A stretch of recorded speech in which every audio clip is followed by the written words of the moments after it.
A very warm welcome to Hendry, Dr. Hendry, and Helen, who've been our guest editors of a special issue of the Journal of Integrated Care. And this issue that they edited explored the intermediary care, integrated, local and personal. That was the issue 4 in volume 29 in 2021. And I'm very, very grateful for your time that you are taking, and you joined us here. So my question goes to you first, maybe, Anne. What were the challenges of putting this special issue together, and how did you address these challenges, really? I mean, and you're the second time in this role now, isn't it? You've got experience. Yeah, thanks very much. Well, first of all, thanks to the editorial team and to the journal for having the vision to have a special issue on this really important topic of intermediate care. I guess you're right. I had a previous experience of being a guest editor, so I learned the ropes of some of the processes, which was fantastic. And the other thing that really helped pulling this together was the fact that we were engaging this time in particular with a very mature special interest group of the International Foundation for Integrated Care, who were already a community of practice that knew each other, operating in this space. So reaching out for expressions of interest wasn't too difficult. Sometimes it was challenging just to kind of meet deadlines, that's just life, and particularly doing that where we're still in the throes of a pandemic. But having that community of practice to reach out to and to draw on for reviewers was amazing. And I think a big shout out, not just to the authors, but a big shout out to those who undertook the very constructive, thoughtful peer review process. That makes an editor's job so much easier. And of course, working with my wonderful friend and colleague Helen Tucker, and the support from Joanne. That's fantastic. And I come to you, Helen. And what a global community it is, a global network. Actually, you managed to tap into that because your contributions didn't just come from Scotland or Wales or England. They came from all across the world. Helen, how did you find the experience, really, of being a guest editor for the journal? Well, thank you, Axel. Well, thank you to Axel and Anne for giving me that opportunity. It was the first experience for me, so I learned a lot through the process. It was delightful to reach out to people and get such positive, enthusiastic responses, which was amazing. And I think, as Anne said, it's because there was already a relationship and joint working going on. So that was excellent. I mean, you've asked about challenges. I would say this must happen every time, so I'm sure I'm not saying anything unusual, but there were a few articles that didn't quite get there, and it's so frustrating. And and it would be circumstance, it would be sickness or COVID or whatever reason, or the work isn't quite ready. So I think we did everything we could do to get in the articles that we really wanted to make this collection. But I think the final collection was lovely, and I think the way that the themes put together made it a cohesive group of articles. So I found it a fascinating experience. Thank you.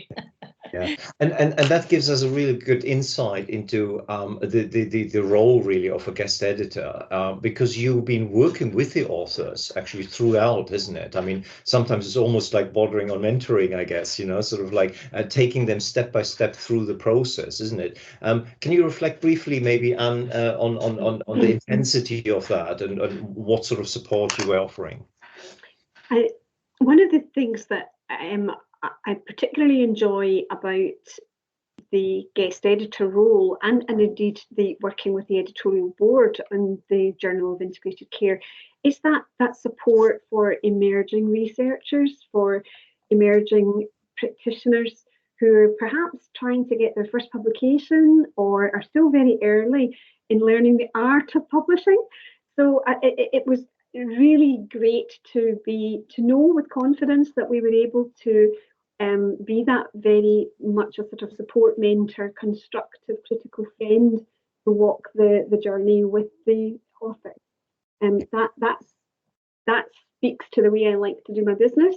And I know that, you know, I'm a reviewer for some other journals that have a much more hands-off maybe approach to assessing content. Whereas I think for this particular piece of work, both Helen and I and Joanne from the journal that we worked with, we were really able to do some light touch hand holding for some people who were really at the very early stage of what I'm sure will be a super academic career. Yeah, fantastic. And I come to the content of this. This is a bumper issue. You managed to put 8 papers into this issue. A fantastic output, of course. And Helen, maybe can you reflect a bit on, tell us more about the content of this? I mean, were there any particular papers maybe that stood out, or any particular themes that really emerged? Maybe something surprising for yourself? Yes, it was quite a mix of content and countries, locations. I guess one that stood out for me was Martha Ribbink's, the geriatric community hospital, because I thought that was a very nicely put together piece of work that was presented very clearly, and is obviously at the heart of the work that I do in the Community Hospitals Association, and is involved with that as well.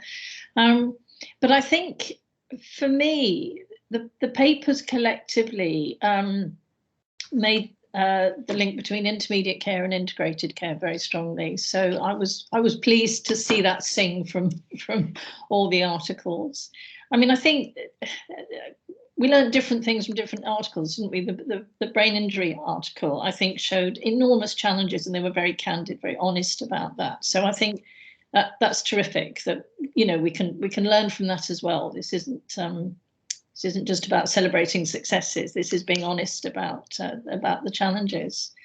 But no, I think I think for me it was that message about intermediate care and integrated care together. That's fantastic, and just to for the record, so Oyesanya's team was actually putting that brain article as a brain injury article together. That's negotiating the transition from acute hospital care to home care. That's a team around the lead corresponding author Tolu Oyesanya, and of course the other paper you've referred to was the Ribbink team, patient experience and satisfaction. And I wonder, patient experience, coming to you.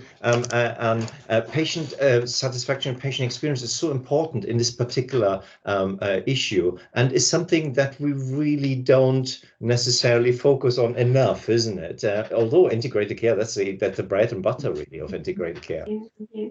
Well, it is gratifying to see so many papers coming forward applying mixed methods to the research, where they're looking at the qualitative experience of care as well as some of the process measures and system metrics. I guess some of the very practical limitations and constraints that we are dealing with are around word limit, because to take a real deep dive into, I wouldn't call it patient experience, you know, citizen experience, the experience of individuals and carers who are in receipt of services, that takes a lot of words, and that can be quite tricky with the word content of this and other journals. So it's always welcome to see that personal narrative. And of course, I would signpost to yet another successful journal of integrated care special issue on person-centred care, which we've all enjoyed reading as well. It's difficult to point to any one paper that stands out. I think, as Helen said, the whole is greater than the sum of the parts, the way they all complemented each other. And I think it reflected the continuum of intermediate care, from transitional care through to intermediate care, bed-based, intermediate care in the home, and intermediate care that kind of verges on, urgent community response, hospital at home types of models. Having said it's difficult to pick out one, I am going to give a shout out to our colleagues from New South Wales, in that the model that they talked about was truly public sector collaboration, a collaboration with emergency services, police, inspire. And also I thought really creatively and innovatively was allowing for a self-referral policy.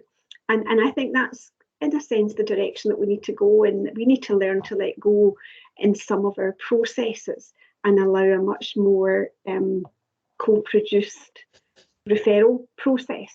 So I thought that was really interesting. Fantastic, fantastic. And just for the record, again, that was the paper of Linda Elias and her team, I think, teaming up for more comprehensive care case study of the geriatric flying squad and emergency responders.